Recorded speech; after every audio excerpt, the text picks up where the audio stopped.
And what have we seen from the social movements since Operation Lalang, 1993? The indigenous peoples came up with their civil rights demands at Cebu, which was, I don't know if many people are aware of this. In 1993, at Cebu, the indigenous peoples of East Malaysia, plus the orang asli in this country, came up with their civil rights demands. In 1998, of course, Reformasi was one of the most important movements in this country, where we saw, I remember, many meetings were held in this Chinese Assembly Hall.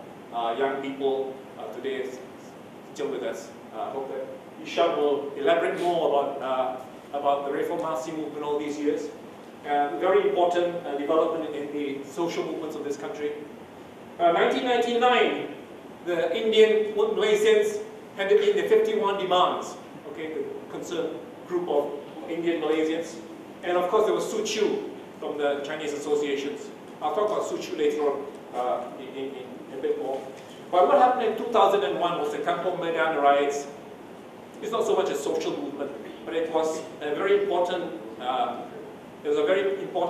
development, much like May 13 was with the Chinese Malaysians, when Indians in Talang Jaya were killed.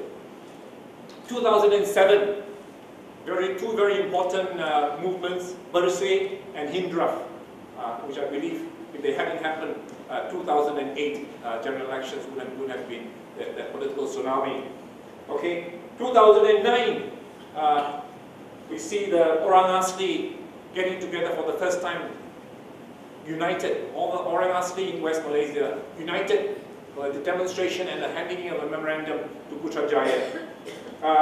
So these are the basic social movements all these years since Operation Lalang. I will talk more about the Chinese association because I think I know them at the back of my hand now.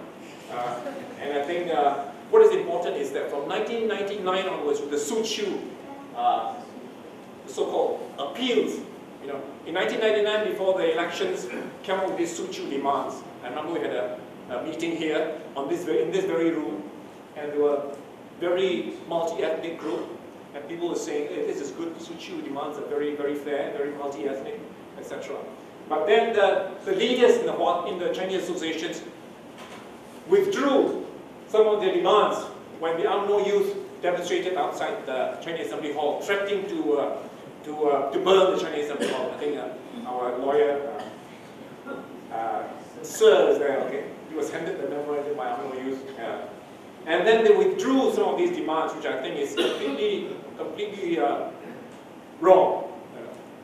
To withdraw your demands. Even if UMNO demands, you will not withdraw. Because, come on, Barisan Nasional supported the Su Chu during elections. So what is this? After the election, you just think that you can threaten the Su Chu with what? It's ridiculous. And then in 2003, you see the Federation of Chinese Assembly Halls. What did they do? They supported Badawi before the elections in 2004. In 2004 and 2008, you find that even Dong Jiaozhong, the Chinese education movement, failed to demand from the government some of the very pressing demands of the Chinese education movement or the Chinese community for the election, which they've done consistently ever since colonial days. Every general election, every by-election. And so this is their failed so far. And there's certainly something very wrong going on with the leadership of the Chinese associations today. To conclude, yes, I would like to say something about the third force that the people are talking about today. People are talking about the third force as if it is some kind of a third force to break up Barisan Nasional and Pakatan Rakyat. I believe that the third force has to be something different. To push these two fronts in a way that in England, in America, people are pushing Labour Conservative, people are pushing Democratic Republican, to push it to a more socialist third force, to demand that the social ownership of the means production in this country is maintained. okay, that alternatives to what Barisan Nasional and Pakatan Rakyat are pushing can be enforced, can be implemented by them. You know, I've always given up hope on the Barisan Nasional from the very beginning, even since I was a student. Okay, so I think that the third force should be putting pressure on Pakatan Rakyat to make sure that it's not just, you know, it's not just a careerist thing of being in Parliament. We must make sure that some of these demands of an alternative social ownership, alternative education, alternative infrastructure, alternative transport, alternative defense. And here I'd like to have an advert that in about 2 weeks' time, I'm coming up with a book on the alternative defense policy of this country called Questioning Arms Spending in Malaysia, from Alton Tuya to Zikoski. There is an attempt for what I think is civil society. I don't like the term civil society actually, because I think that civil society disguises class differences. I remember speaking in the Chinese Assembly Hall seminar on civil society, and I gave a keynote address. There was only one activist from Taiwan who knew what I was talking about.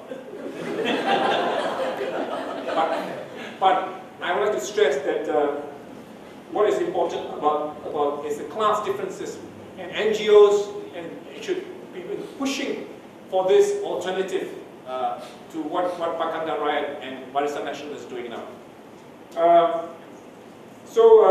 Okay, I'm almost done, and I hope that so this third force, and I hope that NGOs and associations in this country will be in this movement that was started many years ago, even before Operation Lalang, you know, where we are pushing for our society to be more progressive, for there to be more justice, more democracy, more human rights, and for increasing social ownership of the means of production. Thank you very much.